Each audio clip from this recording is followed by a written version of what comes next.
අනුර කුමාර දිසානායක මහත්තයෝ කරුණා කරලා 2029 මේ රටේ ජනාධිපති වෙන්න බලාපොරොත්තු තියෙනවා නම් සරත් පොන්සේකාට ජාතික ආරක්ෂාව පිළිබඳව වගකීම බාර දෙන්න කියලා කරුණාවෙන් ඉල්ලනවා. මොකද මේ රටේ මිනිස්සු මේ ආණ්ඩුව කෙරෙහි බලවත් අප්‍රසාදයෙන් පසු හේතුව තමයි දේශබන්දු තෙන්නකෝන් නටන නාටක. උසාවියේදී වෙඩි තියපු ඉසාරා සෙව්වන්දිට මොකද මිනිස්සු බලවත් කනස්සල්ලෙන් ගරු ජනාධිපතිතුමනි මේ රටේ මිනිස්සු හරක් නෙවෙයි ඊළඟට දැන් යලිත් බටලන්ද ඇදගෙන නගන මේවා ඔක්කොම නාට්ටි වගේ මට පේනවා.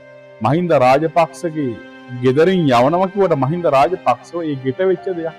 මිනිස්සු මැරිලා ඉපදිලා නැහැ. සැබෑවටම රටට නීතිය හා සාමය යුක්තිය ක්‍රියාත්මක වීමට නම් පීල් මාසල් සරත් පොන්සේකා වැනි පුද්ගලයෙක් දේශපාලන ભેදයකින් තොරව මේ තනතුරට පත් වී සියලු දේවල් දවසින් දවස මිනිසුන්ට එපා වෙමින් යන මේකට සුදුසුම පුද්ගලයා සරත් පොන්සේකා. රාජපක්ෂලට දඬුවම් දෙන්න පුළුවන් එකම වෙටි බඩවැල් අල්ලගෙන නැගිටපු රටට ආදරය කරන මිනිස්සයා සරත් පොන්සේකා. සරත් පොන්සේකට වගකීම බාර දෙන්න කියලා ගරු ජනාධිපතිතුමාගේ පොලිසිය බාර ඇමතිවරයාගෙන් ඉල්ලනවා. මොකක්ද මේ රටේ වෙන්නේ?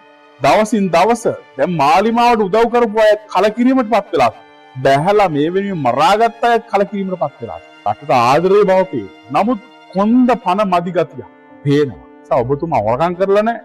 ඔබට පුළුවන් නීතිය ක්‍රියාත්මක කරන්න සුදුසු පුද්ගලයන්ට වගකීම් පවරන්න.